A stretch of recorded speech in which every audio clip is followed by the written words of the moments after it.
Hey, what's up YouTube? My name's Nesto. Welcome back to my channel. So I wanted to tell you guys about a situation I had recently where a client doesn't want to pay me. So they owe me $180. They haven't paid. They're probably not going to pay. And this was for, I got hired, not on TaskRabbit. This is off the app. And it was to replace LED lights that go above the kitchen cabinets. And he got lights that on the box, they say they're dimmable. So I guess what he thought he was going to get was lights above the cabinets that are dimmable from the light switch on the wall. But I thought I explained to him that what these lights meant by dimmable is that each light fixture on the light fixture itself has two switches, and one switch lets you control the color of the light, and the other switch lets you choose the brightness of the light. So that's what they meant by dimmable. It has three settings, low, medium, and bright. And I thought I explained it to him. I met him there, and then after he showed me the work, he left. And I thought I got it. I thought I got it through. I thought I made it clear that that's what they meant by dimmable, because he even said, like, okay, put it on the dimmest setting. And the lights I was replacing and these lights, there's outlets above the cabinets, so they're plugins. They're not hardwired. So just because of that, just from that, you can't really dim an outlet. And well, it doesn't work properly. It gets kind of screwy, and that's why the previous ones were making like a buzzing noise, because he did have a dimmer, and I told him, and I thought I explained to him that it needs to be an on and off switch because it was making a buzzing noise. And it shouldn't be a dimmer connected to the outlet. And then so I did the lights. He was happy with the work. I did the lights. I messaged him like, hey, I'm all done, I'm ready to go.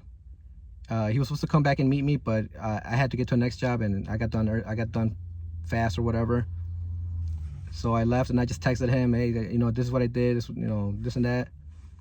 And then he didn't send the money, and he started saying like, oh, they're not dimmable from the light switch. And I explained to him like, oh yeah, I remember, like, these lights are not compatible to be dimmable from a light switch. They have a switch on them where you could choose the brightness.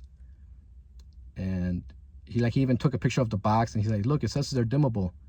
And I was like, okay, but because there was a couple extra lights that I didn't need. I was like, okay, well, look on the side of the light fixture. You can see the light. You can see two switches, and that's what they meant by dimmable. You could set the setting on each light to see to how bright you want it. So that was the miscommunication. He wasn't happy that he couldn't dim it from the light switch. I thought I had explained it clearly, but I guess I didn't. So that part's on me. And he's just been, I waited a couple days, and I sent him a reminder. He just sent me a thumbs up, even though, like, obviously he's not planning on paying me. So I see that that's what he's doing. So what I'm gonna do is I'm just gonna let it go. I'm gonna let the universe handle it. You get back what you put out into the universe. This is a house that he hasn't moved into yet. He's still, like, doing work on it. He's actually a repeat client. I've worked for him several times. I've changed up like a bunch of light switches, light fixtures, ceiling fans. I've done a lot of work for him, and all at a really good price. Way cheaper, not way cheaper, but good enough quality service that's affordable. And he trusted me enough to give me, like, the garage code so I could come in and do work when he wasn't there, or, stuff like that. So obviously, like, a good, reliable worker. He found a good, reliable contractor, handyman, whatever you want to call it. And from my eyes, that $100, $180, it's gonna cost them more in the long run. Just for trying to stiff me, because when I think, like, the first time I went there, he was talking about how, like, the previous electrician screwed up some wiring or something like that, and I fixed it because it was like a three-way switch or something like that, and things like that.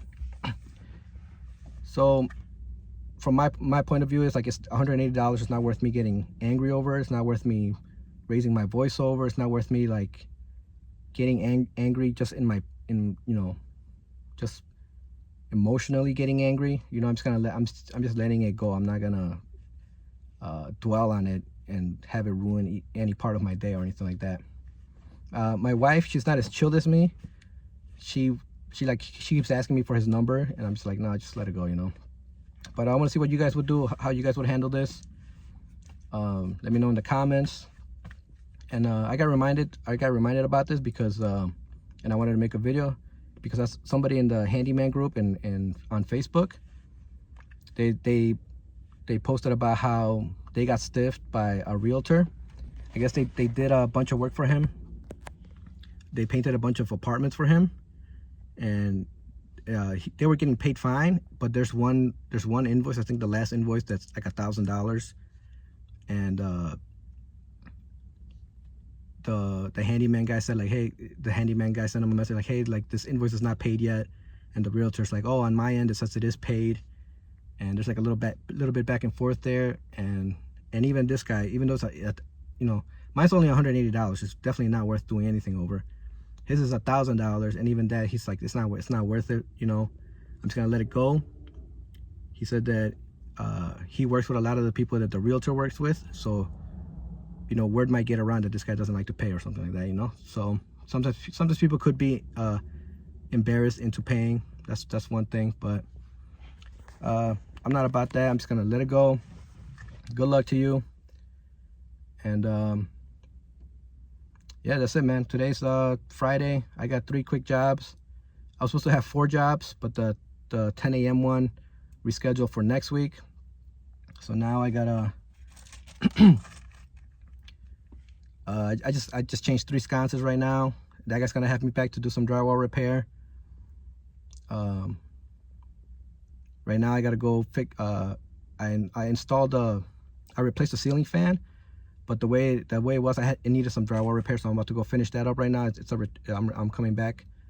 A couple days ago I patched it up, and right now I'm gonna come back, sand it, and reinstall that ceiling fan, so that shouldn't take too long. And then after this, I'm gonna go change the doorbell button. I can't remember if I told you guys that I had a client that told me to order a doorbell button and let him know when it came, and then the app has that stupid glitch where I can't access any of my ongoing clients. And he finally hired me for something else, and then that's how I was able to get back in touch with him. And I've changed like a GFCI outlet for him, and we set up a time to come do this doorbell. So for the doorbell, it's supposed to be at 4:30, but if I finish this job faster, I'm just gonna let him know that I could go and swap this doorbell out without even going into the building. So should be a quick, easy day. Tomorrow's Saturday. I got a couple jobs. I'm putting myself available Saturday afternoons. Also, I lowered my price from $90 to $80 because it was super slow, and I was looking at the competition, and everybody's like $50, $60. So I was like, okay, so because my rate's $90, but TaskRabbit hides some of their fees inside your hourly rate. So to the client, it showed that I was at like $92. And if you're scrolling through and everybody else is $50, $60, and you see a $92, you kind of think it might be too much. So I lowered it to $80. Maybe in a week or two I'm gonna raise it back up because it seems like it's starting to pick up. The weather's starting to get nicer, so it's gonna start picking up, I think. But yeah, that's it, guys. Let me know. Comment, like, subscribe, please. I appreciate it. Thanks.